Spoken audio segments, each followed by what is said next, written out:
FNVA's podcast, Tibetan Context, seeks a deeper understanding of what is happening in Tibet as the Chinese Communist Party policies seek to eliminate Tibet's separate cultural identity and history. Stay tuned for our podcast commemorating the United Nations International Day of Victims of Enforced Disappearance. This show, produced by FNVA, is hosted by Kate Saunders, our Senior Research Fellow, in conversation with Tibetans discussing circumstances around disappeared writers in Tibet. Thank you, Rabon. It's a pleasure to be here with two esteemed guests, Darig Thokmay. Thokmay was born in eastern Tibet, and he made the dangerous journey, mostly on foot, into exile across the mountains some years ago. And after studying first in India, he made his way to the West, where he did a master's degree in Poland. And he's currently engaged in a doctorate at Oxford University, where he's studying Tibetans' relationship to the Mongolian Empire from a history and philosophical perspective. And also here with us is Tenzin Choekyi. Tenzin Choekyi is a senior researcher at Tibet Watch, based in London and Dharamsala. And Tenzin, in her role, monitors information about policy, tracks developments in Tibet, human rights violations. She has a background in environmental science, working in 3 languages, and also provides analysis of the current situation in Tibet to journalists, governments, and academics. And we're here to mark the International Day of the Disappeared by talking about some important Tibetan scholars and writers in Tibet who have suffered from their writing, and talking about why this is so important. But we're going to be talking about some of the important Tibetan intellectuals and scholars and writers, many of whom are now serving prison sentences and who have disappeared. And so I want to start off, I think, in 2008, when Tibetans across the plateau led a series of overwhelmingly peaceful protests in defense of their civilization and their national, cultural, and religious identity. And it was a few months before Beijing's coming out party in the form of the Summer Olympics. So for around 2 weeks in 2008, Tibet literally became one of the world's biggest stories. There were images of Tibetan nomads flying homemade Tibetan flags, monks in the Dzogchen temple in Lhasa weeping as they told journalists that the Chinese government doesn't tell the truth and lies to them. And after that, there was a scope of a crackdown of a scope and scale that hadn't been witnessed before. The situation in Tibet was politically transformed, and hundreds of Tibetans were disappeared by the Chinese government. And what does that mean? Being disappeared means to be taken from your home, from your family, sometimes in the middle of the night, and taken somewhere, to a prison, to a military camp, to a detention center where nobody knows where you are. So there is a sort of double trauma, which is for your family, your friends. They don't know if you're alive or dead. And in April 2008, hundreds of monks were taken from the monasteries of Sara, Ganden, and Drepung in Lhasa, the great 3 monasteries of the Tibetan culture. And they were seen by witnesses being transported by train out of Lhasa. Many of them were barefoot. Many of them were bleeding. A lot of them had hoods over their heads. And they were taken to places where they underwent political education. And of course, people who are disappeared, where no one knows where they are extremely vulnerable to not only torture and long periods in prison, but also to being killed as well. And some reports reached us from those monks, including a very powerful poem that one of those monks had written while he was in custody, and it was an extraordinary poem. It was called "Vapor of the Poisonous Snake," and one of Tibet's best-known writers, perhaps the most famous of the Tibetan writers, Tsewang Norbu, who's based in Beijing, she published this poem on her blog, and I'll read some of this poem here because it's quite a powerful introduction to the way that Tibetans cope with with being disappeared, being with the attempt to extinguish their very identity, not only as writers and artists or monks or scholars, but as people. So this is an extract from the poem Vapor of the Poisonous Snake. The three seats of Sera, Drepung, and Ganden are struck by the vapor of the poisonous snake. Because of this sea of adverse circumstance, there's no right to diligently study the scriptural texts. O triple gem, kindly guide and protect us. O triple gem, come forth with speed. Since the chance for the mandala of the sun, and the poet monk uses a phrase which means universe of a billion worlds, shining through the windows of the prison cell is well nigh impossible. The weary gloom of anguish has set in. O sun, come forth with speed. O sun, we cannot wait much longer. My karmic destiny, shaped in past lives, has rendered this youth a victim of circumstance. In the three seats of learning of the Utsang region, there's no freedom of movement. O karmic destiny, grant us good fortune. Highlighting the well-known state of affairs, we await freedom of movement.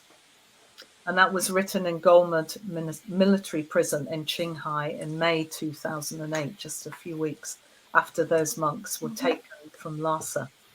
So perhaps we could begin by talking about some more recent examples of disappearances. And Choekyi, I would like to ask you, if you will, to speak about some writers, some very important writers who were in prison and who were detained quite recently.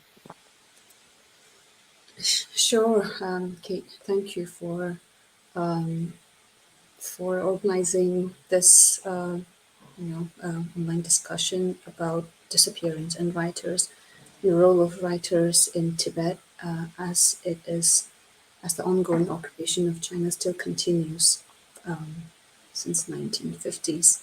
The poem that you read it reminded me of a book that was published in outside Tibet by a Tibetan writer called Tsewang Norbu, because the poem written by the monk inside Tibet refers to a snake, and in the opening pages of Tsewang Norbu's debut novel, she also writes about a snake coming from the east of Tibet, and which is a metaphor for the invasion.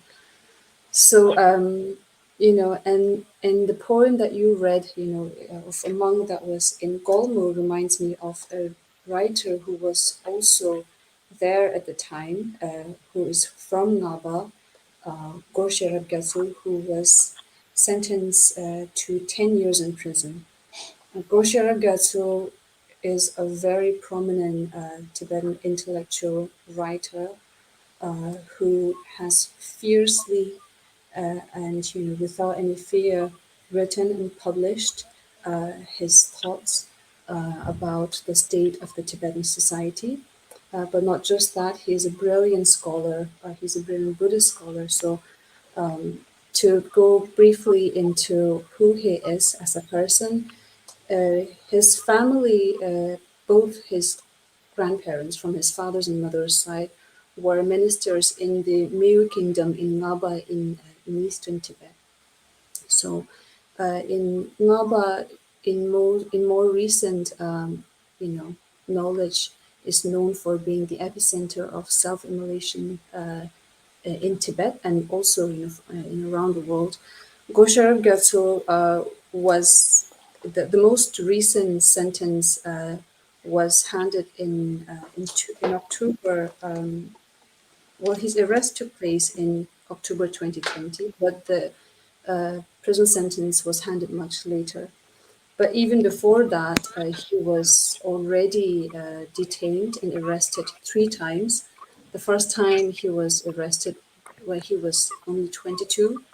The second time he was arrested, he was 32 and he was in Golmu. That was in 2008 when the mass detentions of monks from Lhasa took place. So, but he has still continued to write and publish, and he has published over 10 books. And even Tibetans inside Tibet really look up to the courage, the moral courage that he, lives on a daily basis by writing and publishing, knowing the cost that it would have on his own life, because he's been detained so young. His own father was one of the courageous individuals who was against the armed who was involved in the resistance in during the Cultural Revolution in fighting against the Chinese Communist Party. So, and his father, by the way, passed away in exile in Nepal. So Gosharab Getso, despite all of this, would continue to write and publish. He was also in Lhasa in 2008 when the mass uprising, peaceful demonstrations spread across Tibet. But so the role of the writers, just like Go Sherab Gyatso, there are many other Tibetan writers who Go Sherab also knows who was also sentenced to prison. So Lobsang Hundub, who is known by his pen name Dilhaden, was sentenced to 4 years in prison. Rongwe Gindun Hundub, who Go Sherab also knows, we have at Tibet Watch received photos of them being together, was disappeared. How Rongo Tunduk, also a monk, was disappeared is that there's an ongoing policy implementation in Tibet called the Sinicization of Tibetan Buddhism. So in his monastery, the campaign was being unrolled, and in one of the workshops, he asked one of the workshop facilitators, like, how do you Sinicize Tibetan Buddhism? Which resulted in an altercation between the facilitators and him. And then a few days later, when he was on his way to Regong County, it was in December 2020, he was suddenly taken off from the street in a black car, which was seen by a street side vegetable vendor. Now, where he is, we don't know, and this is the state of a Tibetan writer, but then also of many, many Tibetans who are disappeared like that, who are held incommunicado in detention for sometimes more than 2 years, during which we have instances where they were tortured and they were left with injuries that were beyond treatment. So writers, knowing writers in general all over the world, they are themselves, a story, their life, after observing the society, the changes in the society. They write what is happening around them, and sometimes they very boldly write their own life stories, which then becomes a portal for us, Tibetans in exile and diaspora, to look into understanding how the contemporary Tibet is.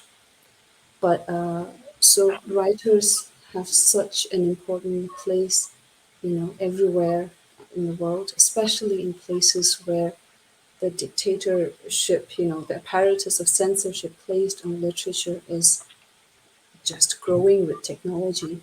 The Rongwigin Yunhindu, for example, or one of the online website that he monitors was also taken down. So that is the state of Tibet. If we just look from the point of view of disappearance and imprisonment of writers. So we have Kosher Gyatso, we have Rongwigin Yunhindu, we have Lobsang Hindu, and then we also have another writer, Sabuche. His pen name was also sentenced to prison, but most of the commentaries that he has published are not even mostly social commentaries, so not explicitly political even. And it's really hard that the censorship inside Tibet puts those outside Tibet to fully understand what is unknown. So when you look at the scene of surveillance of the surveillance state being deliberately created inside Tibet and also in China, I think that even the saddest of the saddest poem or an essay that we are able to read out here is not even sad. I think there are far more sadder and really heartbreaking and true stories that are being silenced that we still have yet to hear. Yeah.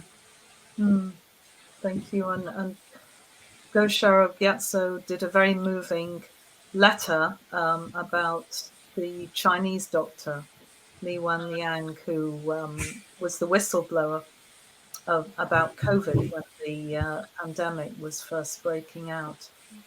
And he was silenced and died. And Goshara Gyatso wrote a very moving piece about him, didn't he? And as a monk scholar from Choekyi Monastery, Goshara Gyatso was there's a piece of his writing here that I think sums it up very well. He wrote in 2013. He wrote a letter to the monastic education committee, which was translated by Dechin Pemper's website, High Peaks Pure Earth, and it includes this. He wrote this: since the time of the Buddha, there has always been a space to analyze the nature of things based on one's mental capacity and to test and critique truth about objects and phenomena. In the future, too, this space for debate must continue. Like the great scholars of the past who have handed down this tradition from one generation to the next, we must strive to continue and further improve upon this great tradition. It is simply wrong for a few people to have the power to decide whether someone's writing can and cannot be published. And then he ends with saying that he has a real heaviness in his heart because the red wind from outside is so strong and its orders so strict that we barely have space to breathe in and breathe out. And this seems to be a very grounded and a very poignant perspective from a monk scholar. And I wonder if I could ask Thokmay to expand further on the role of the writer in Tibetan society and why this is so important in the context of their struggle to preserve language and culture. Okay, thank you. First, I think regarding to Gushirap, apart from being a great writer, he is a very good public speaker. I think that's very important, especially in regarding to Tibetan society. Tibetan society is still like most people are illiterate. People can't read sophisticated poems, intellectual stuff, but people can listen. So that's make it really make him a very special from any other Tibetan writers, Tibetan those people to struggle for freedom. And another unique thing about Gosharu is I think Gosharu could be one of the representative for those intellectual writers Gushara himself studied in Lhasa, and he knew the condition of Lhasa. That he'd been a calm area for many years as a monastic intellectual teacher. Then he was born in Amdo, so he literally knows all three parts of Tibet. Then he has some relatives in exile. Then he's good in Chinese. He read a lot of like Western books about philosophy, human rights, equality, all kind of things. So he's a kind of person, everything in one position. So whenever he's speaking to the public, he try to, as Kate already read some piece of stuff there, he tried to really convince the people, not the old-fashioned way, not like a very stronger nationalistic approach. It's like really like sort of a universal approach. How is a human being, how is a person, the founded equality, freedom, democracy, how those are important. That's why I think for China, they found this is really dangerous for the government, for the public stability. So maybe there's a similar figure, something maybe you have heard of this Jampa Losher. Jampa Losher is an monk scholar who finished his Geshe degree in something Sera monastery, a Galden Sera, I guess it's Sera monastery. Then he went back to Tibet and recently passed away. But many still people still questioning why he suddenly passed away. What is his condition? What is his medical treatment? But no one yet really know about. But he has the similar quality like a Go Sherab Gyaltso. He is a monastic intellectual. At the same time, he knows the broad understanding of this human right, equality, freedom, all kind of broad view of all these important things that really Tibetans are struggling for. So those people are, I think it's really a sort of turning point. If you look at the Tibetan freedom struggle, just say about 60 years of Tibetan freedom struggle, almost by 2008 and 9, mostly Tibetan freedom strugglers, individual peoples, lay peoples, or monks, they might fight for Tibetan freedom of religion or Tibetan freedom of sort of human rights, sort of for people's land, or they are struggle for His Holiness Dalai Lama coming back to Tibet. But start from those intellectuals like Gushirab Gyaltso, Jampa Loshi, and also Dilhardan, Tirang, those lay peoples start to involve with the Tibetan freedom struggle. We can see a really big turning point for the Tibetan struggle. It's not just a struggle for as a nation. It's not really symbolistic view of nationalist approach. Is as a human being, in this world, how important for equality, freedom, all sort of kind of things. I think it's a really important turning point. If you look at this point of approach to Tibetan freedom struggle, then above that, I wanna also add that Tirang and Shokjang, those lay peoples who are personally, most of them are educated in Chinese schools and Chinese universities and colleges. So if you look at the past history, most of these kind of people from not like Tibetan, other minority people who are educated in Chinese schools, they become like permanent Chinese servant who serve Chinese government. But these people suddenly turned back to China. They started speaking out in terms of their own constitution. Suppose the very important case is when Shokjang was arrested in 2016. He wrote a very important letter to the local code on the base of Chinese constitution, how people can have freedom of speech, freedom of right, freedom of publish. So those kind of intellectual movement to fight against the Chinese own constitution, Chinese own legal system is I think is a very important, because that's really make a difference from other common people, those people who are not really educated, who just come out in the street, shout for freedom, shout for freedom of speech, freedom of religion, then just gone in jail. So but those intellectuals are coming with a different approach. I think these are the very important contributions brought by those intellectuals, writers to Tibetan freedom struggle.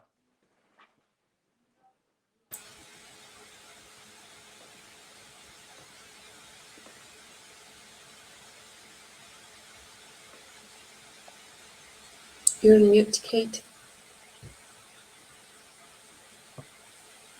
Sorry about that. You mentioned Thorang before, who was one of the writers of the Eastern Snow Mountain, the famous publication from Naba in Amdo. And one of the notable things about that was one of the most important collections of writing about 2008 and published in that same year. And that was supported by a lot of lay people, a lot of people in that area who funded and published that. Of course, it was banned from circulation soon after publication, but perhaps you could talk a little more about that and those writers.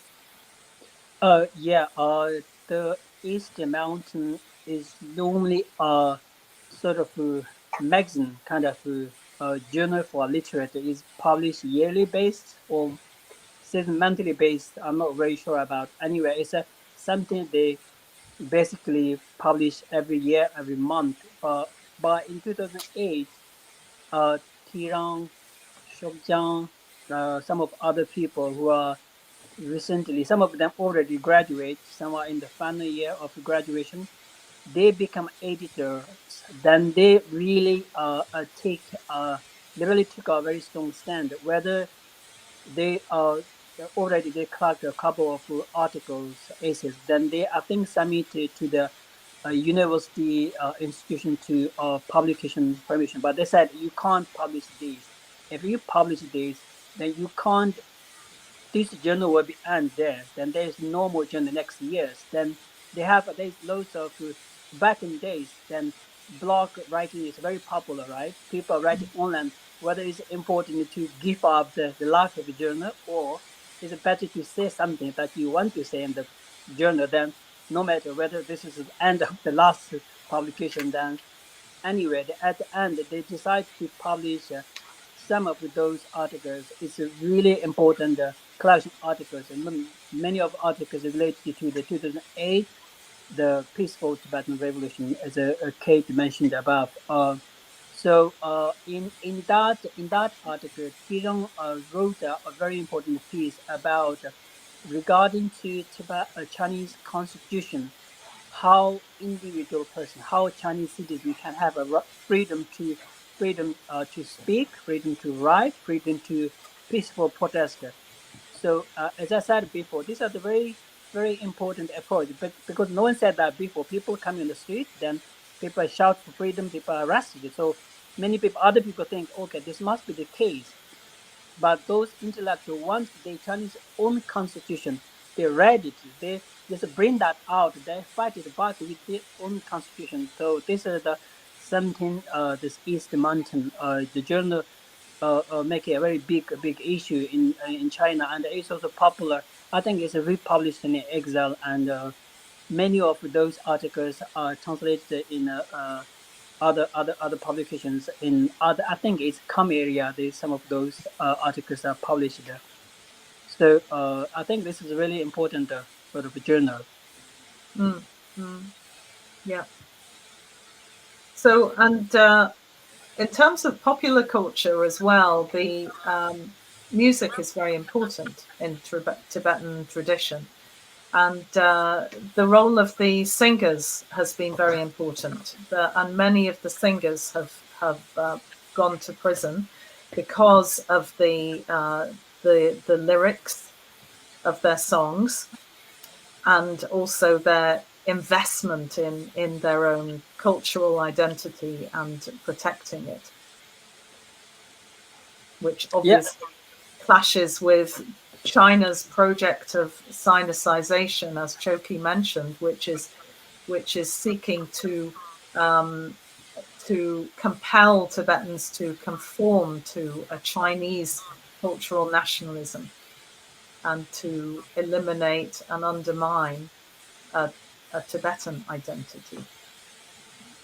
There was recently a couple of really well-known Tibetan singers. I can't mention the name, but they were going live, with their, fans or whatever.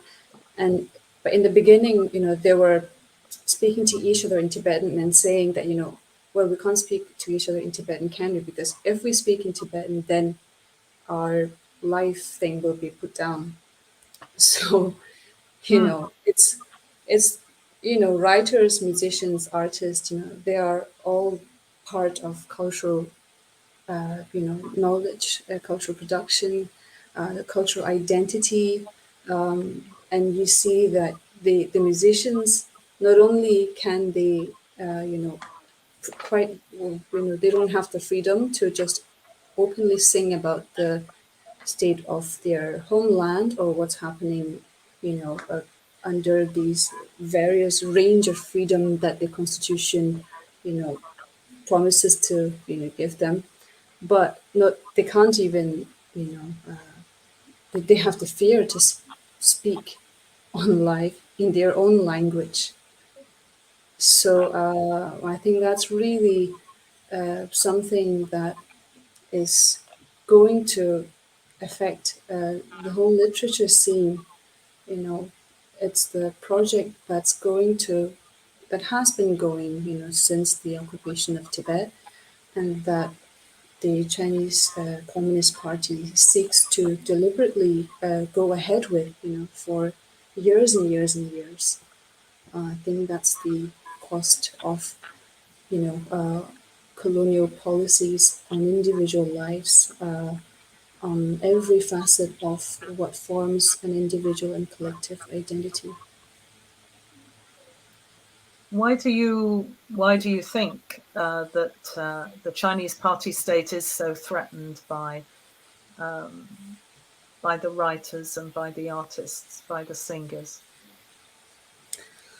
I think, so that's only my point of view.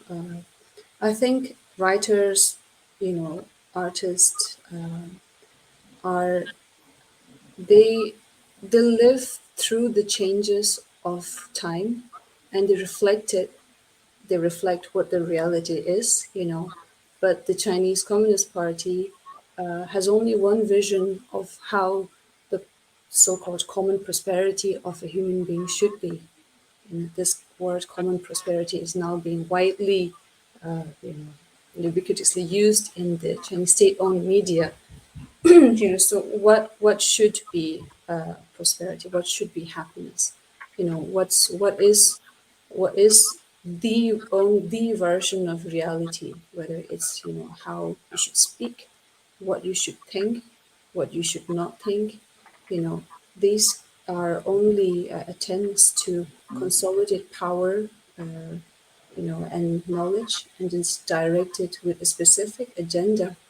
But the reality is such that, writers, artists, and musicians, they they are not confined with that. They are not hungry for power. I don't think. I think they just reflect life as it is, as it changed. And I think the CCP, they're not willing to see it, accept it, or confront it. And so they would,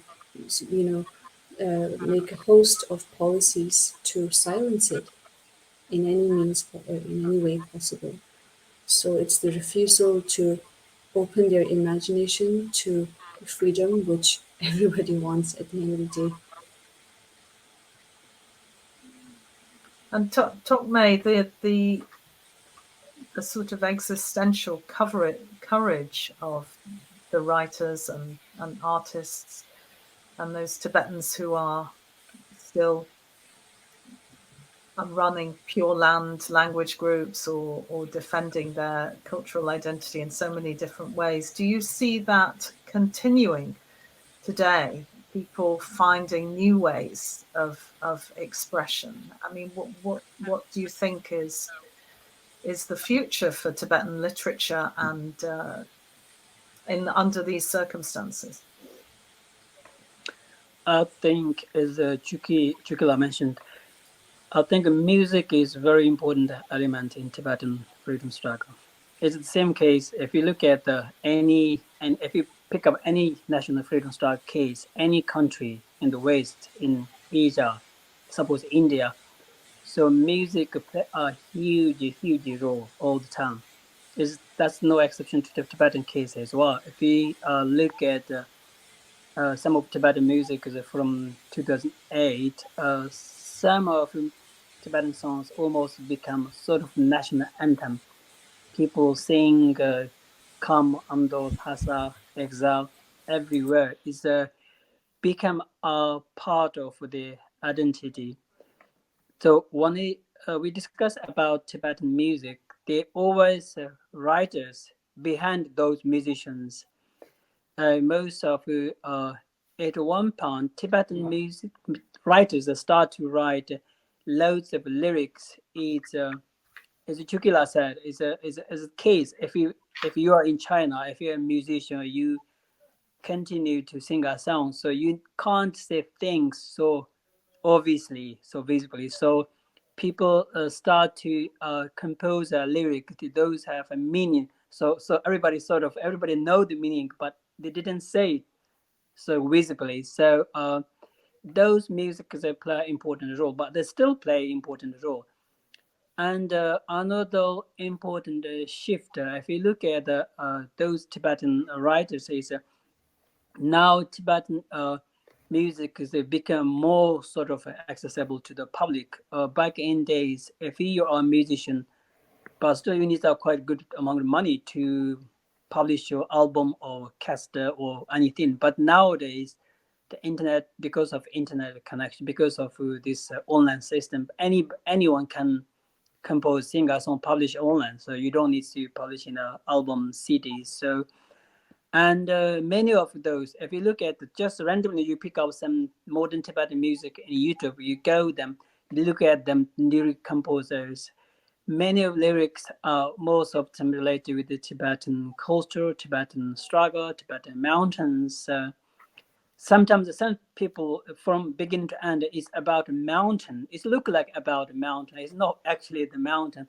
People know that what they really mean to the mountain referring to, So those are have been played for maybe since last decade. It's really play important role in Tibetan freedom struggle, and it is still be the same. Then some of the music become part of popular culture. I should say that because if you look at some of modern Chinese cities such as Beijing, Chengdu, Xining is like Tibetan city, but the loads of Chinese people live there.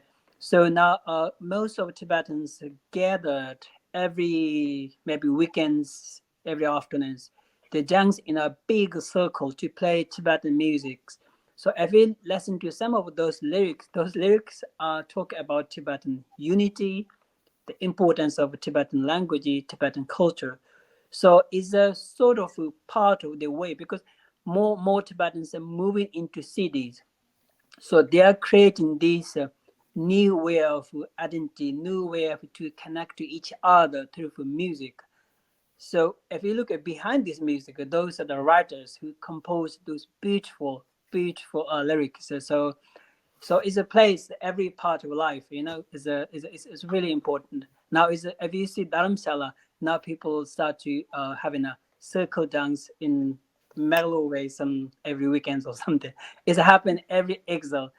Back in days, while I was in first in Poland in Warsaw, so whenever people have gatherings, Tibetan New Year or any other special gatherings, we have pray, then eat something, then do something, one or two Tibetan dance. But now, group dance, circle dance become a most important part of gatherings.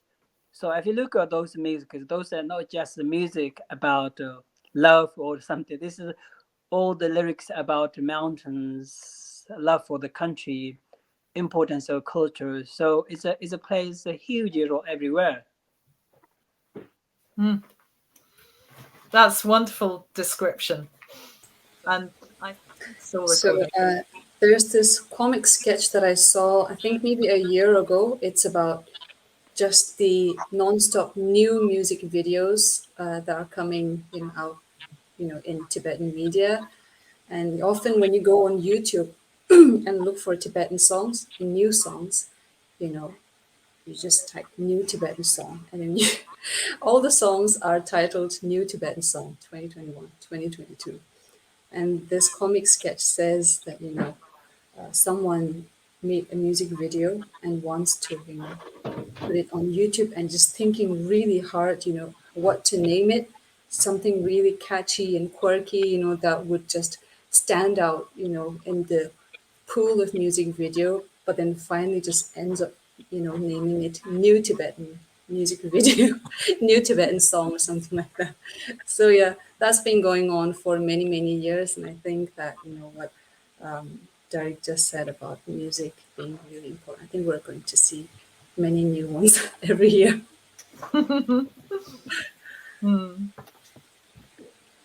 There, the combat TV, interesting because Tibetan musicians, but still this is still completely new things. But Tibetans, I mean, they love music, but the way they enjoy music is different from where we enjoy here or enjoy other place. Now combat TV every month they have a small episode to select the top music, like a Billboard chart with the top number 1, 2. They do that because based on the Chinese social media, where they platform every month who is the new music released by new artist. Then, based on the election, based on the vote by the listeners, they uh, just display show that all the music every month in Combat TV. If you look at every year, most top music is always those lyrics plays very important role. But obviously, the music, the rhythm, sounds important, but lyrics play a very important role. Whenever you look at top number 1 and 2, they always lyrics really make a difference. It's always say something about culture or identity or something very kind of thing. They always top number 1 or 2. So they really still play a big role. That's true. Did you want to say anything about the singer Tsewang Norbu? Tsewang Norbu, I came to know Tsewang Norbu through some of the friends, other friends who knows him personally. So Tsewang Norbu is personally, some of days some people like Tsewang Norbu, so it's those artists who can compose their own lyrics. Tsewang Norbu mainly sing a song, also he do little bit of rap kind of lyrics as well. So Tsewang Norbu, it's interesting thing is if you look at the Tsewang Norbu's person family background, her mother is a very well known Tibetan nomadic singer. She sang a very popular song back in maybe 90s. Then she became very popular. Then she became a Chinese communist military singer or something. Then he literally then she separated from her family. Then Tsewang grew up with his father and his uncle. So uncle is a very well-known Tibetan freedom striker. He went to jail a couple of times, or 2, 3 times. Then, if we look at the Tauno's music, he sing in the many of platforms in both in Tibet and in China. He always sing either in Tibetan or in English. So he been singing that for many years, and just the year before, I think 2019 or something, the year or 1 or 2 years before he self-immolated, one of the TV commentator said to Tsewang, why you didn't sing any Chinese song? Why always you come all the time? Any TV, there's lots of TV programs have competitions for those young singers. He said you should sing a Chinese song. Maybe then you go maybe finalist or you get a better marks. You always sing a Chinese song or Tibetan song. The problem is if you sing English song, Chinese song, most of those people give a mark is they don't understand either Chinese, either English or Tibetan. So that's the case. So that's why people like him. He's young. He's kind of well-established artist, and they if you look at the personal sort of stories, they always keep a very strong position. So personal, they have very individual principles. That shall we call it? It's a really important. If you look at it, if you look at number of Tibetan singers, if you look at those individuals, how they play a role in Tibetan, if you freedom struggle or preservation cultural identity, they all individual very interesting stories like Tsewang Norbu. He been keep on singing about Tibetan identity, culture, not like very much religious way, about very something very simple. Like he's one of his popular song called Zamba, how he described Tibetan through Zamba, how important, how the Zamba's color is white, how is it connected with the Tibetan people's heart, Tibetan people's struggle. So it's a very interesting. So I think he's quite a unique singer. And he was only 25 years old when he set himself on fire. So yeah, something. yeah. And of course there was an outpouring of grief from young Tibetans and young Chinese, because he was extremely well known among Chinese young people as well for his songs. It's many young people, especially in the like Lhasa and those people who really loved his songs. They many of people saying, if you look at Chinese social media, if you kept a Chinese Weibo, and many people saying they have a news of whether he's self-immolated or not, but people are not sure. But everybody running after his Weibo, his personal Facebook, sort of Facebook page, and then the people are writing a lot of comments on the, after his blog. And then after maybe I keep on watching that, maybe after 1-2 hours it's gone, then you can't comment anything. Then people are running after those other his personal songs published. There's Zhonghui, there's Chinese another website where they publish the new Tibetan songs. People running after that song, that people start writing the comment section. And after a few minutes, they're gone. You can't write any comments. Then the 2-3 days after, like all his songs in Chinese, Weibo, Baidu, Chinese TikTok, gone everywhere.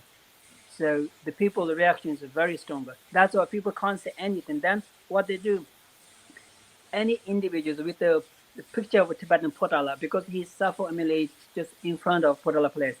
Someone posts the Potala Palace. Then in the comment section, all people just posting an emoji of crying people or with the folding hands. That's, it's really emotional. People, especially among young people, they can't say a word. You're not allowed. If you say something, then you delete it away. So that's just Potala Palace. People, try to communicate a different way. It's quite emotional, but it's very interesting as well. This really speaks to also a larger trend, I suppose, in the self-immolations we're seeing inside Tibet. So it's been over 150 known reports of Tibetans been having self-immolated inside Tibet. There's also been, self-immolations outside Tibet as well by Tibetans, but those inside Tibet, at least, half of them, if I'm not wrong, were committed by Tibetans under 24 years old. So, these are really young, young people who come from different family backgrounds, who are from across the Tibetan areas, not just Tibet Autonomous Region that the Chinese government, always explains as being the only Tibet. So I think it really sheds light on how, it's not going away. The Tibetan issue not being addressed. These are Tibetans who have, if they're only in their 20s, they haven't witnessed an occupation. They haven't, but they have inherited that sense of identity. And to have that, even after many, many years of 7 decades of Tibet being under occupation, that really is an answer to the lie that the government always, perpetuates every single year, especially on 28 March nowadays, since the 2008 uprising, they marked that day off as being the Serf Emancipation Day. So that Tibet is still not free. It's still not. It's still under occupation, and Freedom House ranks Tibet as being the least free country. So yeah, Tsewang Norbu with his songs, even if they are not specifically about asking for freedom or criticizing this policy in this article, but then he speaks to what being a Tibetan is, an identity that is distinct from Chinese identity, which is also very cultural. But yeah, I think as Darig said, if we look through one individual's life, that story, that life, a person can become a looking glass into what Tibet is nowadays. Yep. I mean, the two self-immolations this year of Tsewang Norbu on the 25th of February outside the Patala, and then the more recent self-immolation in Naba of Tapun, who was 81 years old. So the elder generation and the younger generation, both this year. That's true.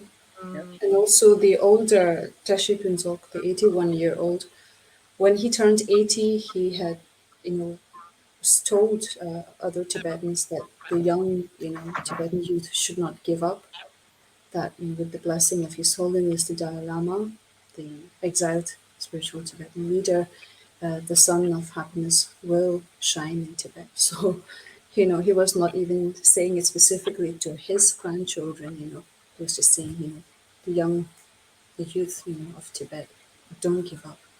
So, yeah, it's still here. And even with such a young singer who had, from the outside, received all of the benefits of the younger generation culture and reasonably comfortable lifestyle and so on. The fact that he chose to take that extreme action True. says so much about. I remember that in China, when they talk about thought reform back in the Cultural Revolution, they used to use this phrase, which was the invisible knife, which was the knife that doesn't cut the body physically, but it cuts your thoughts and your connections to who you are as a person. This ongoing campaign of sinicization, it seems that many of the Tibetan writers are experiencing that and experiencing that response. It's the invisible knife.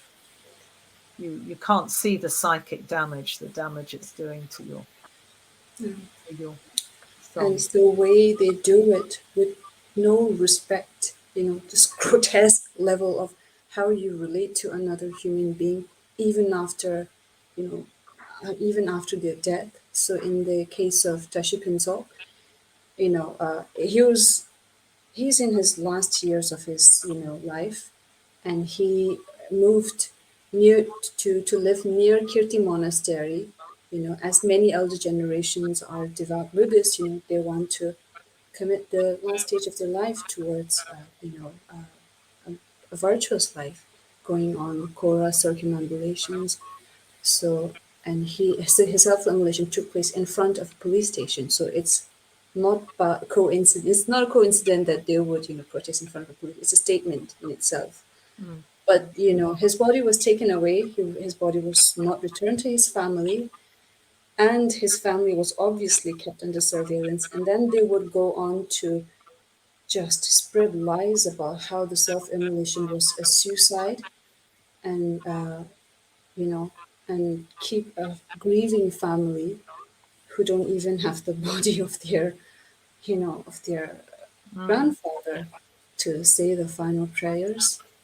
I think that really speaks to how inhuman Chinese Communist Party is, you know, that they would show that level of disrespect even at the even after death of someone who has only spoken truth, not harmed anyone, not bombed a police station, but just stood there, alone. I think that's why I think CCP is one of the most, you know, evil, you know, group in this world. Yes. Uh, I think just something come to my mind. Raven, what's the future of Tibetan literature? That's the question, right?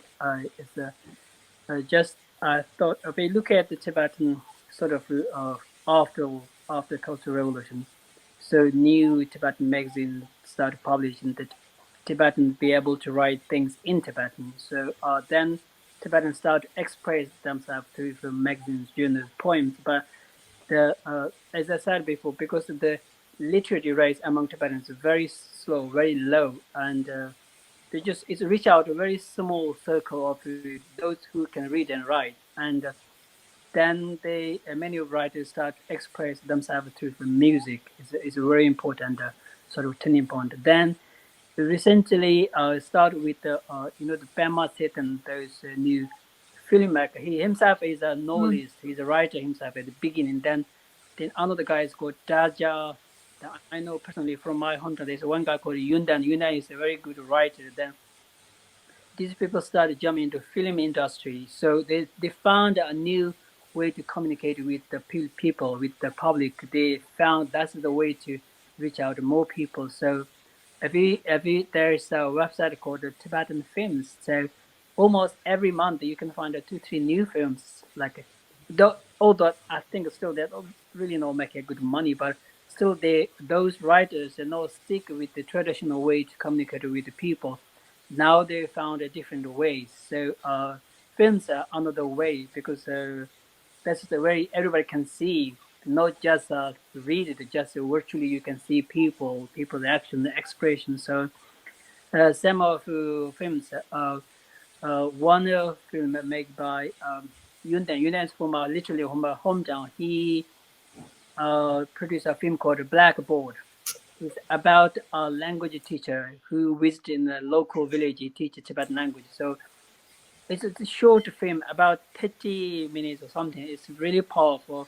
To that individual person, you can zoom it out entire Tibet. You can see every kind of level of Tibetan cultural repression, people's kids alive. If you graduate to something with the Tibetan language certificate, the problem of finding a proper job, it speak a lot. Then this is something we can watch not Tibetans like non-Tibetans as well. So these are another way how Tibetan writers try to find not stick with the traditional style. Then they just expanding the sort of channel of communicating with the people. It's very interesting as well. That's really interesting, and it certainly gives hope for a future survival of literature in different forms and artistic expression. Yeah, many of you, if you look at the recent some of films, many of those films are based on the novels than they published it before, because novels are Oh, only right, read by of some course. of those people who can read. Now they turned the novels into a film. That's so everybody can see. There is a very well-known novel called Ralo. Ralo is the name of an individual. So his novel became very popular. I think he received a local press, received something like, but only can literally people can read it. Now it's become a new movie with the 2 episodes. I think then everybody can listen, watch, enjoy it. Then this is another way to communicate.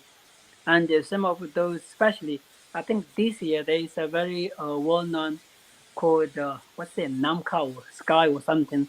Those are films who are really discuss about Tibetan identity in this modern turning point, not just surface level. It's really profound, a deep level. Those movies are not like a Hollywood kind of movie, like very easy to story. The stories are like complicated, but some of those because most of those film producers unlike other Western countries, those are writers, literally, mainly writers who become a film producer. Like in exile, we know the Jungbu, right?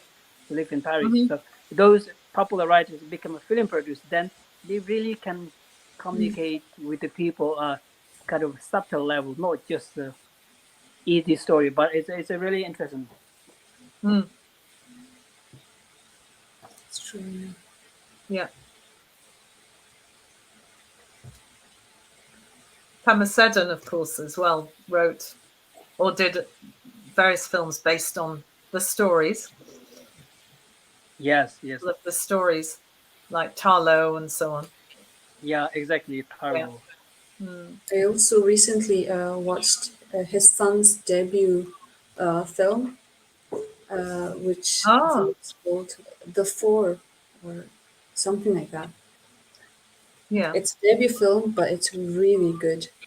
And at the end of the film, in the credits, it was they had both Tibetan, and Chinese. It was not just Chinese. Even in the film credits, to have Tibetan script, there.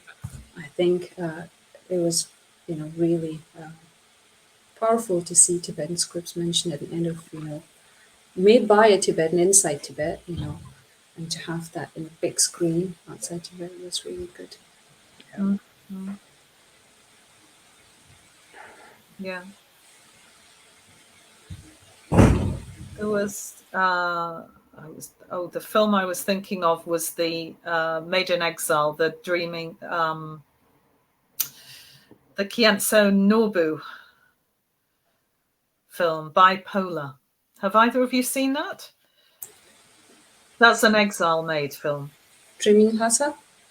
No, it's called Bipolar. No, I haven't. Bipolar. Yeah. Queen Ali is the, yeah. Okay. So thank you both. I thought that was a really fascinating, enlightening discussion. Really grateful to you both for that. I hope I didn't go too off tangent. Not at Around it. all. No, no. I'm only thinking of drawing a close now because we were keen to keep them at a specific length rather than over a long period. Although, of course, the discussion could go on for much longer, and I think people could learn a lot more. So, but I thought the way you both communicated was just, it was really beautifully done and so insightful. And you both said such a lot in a short period of time. So even, that first 45, 50 minutes was very, very tight and really good. So thank you both for that. Yeah. Now, novelists are looking into being filmmakers, the different forms of expression, those things, and also the comments about Tsewang Norbu, who self-immolated on February the 25th outside the Patala Palace. I thought those were really thoughtful reflections about the situation.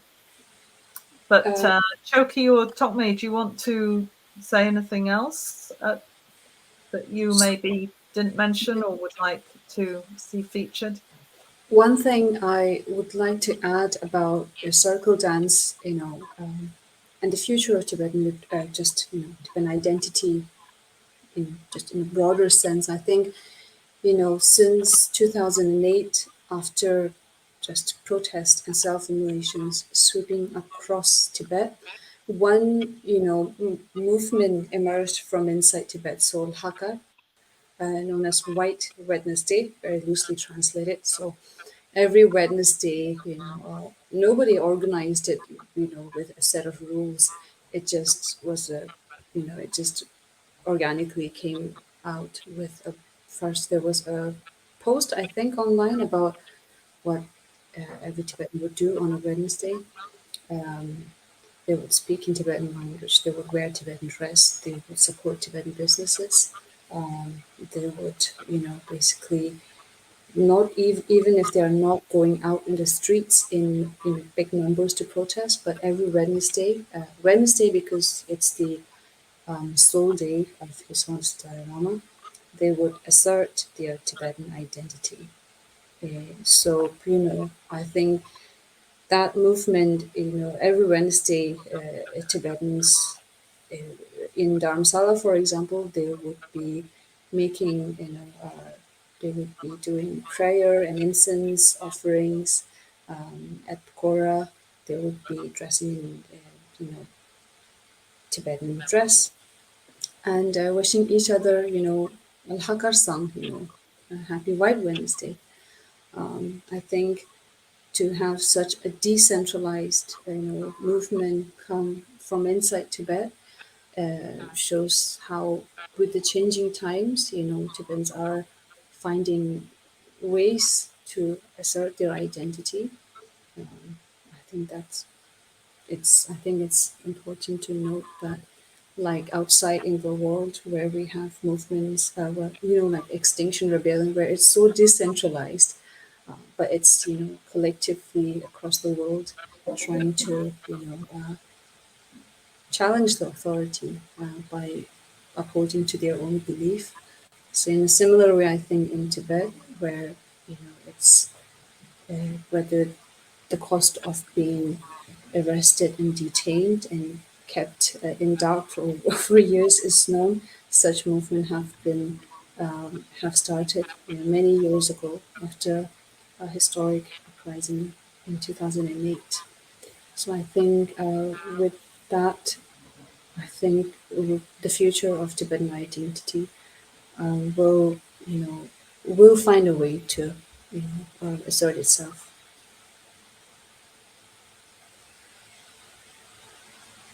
Thank you.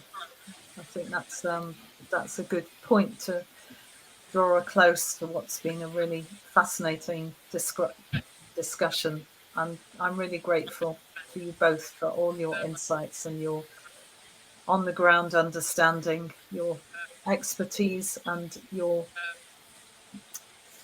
wonderful ways of describing this situation. So, and looking into the future too, the future of Tibetan literature, the future of Tibetan identity and artistic expression.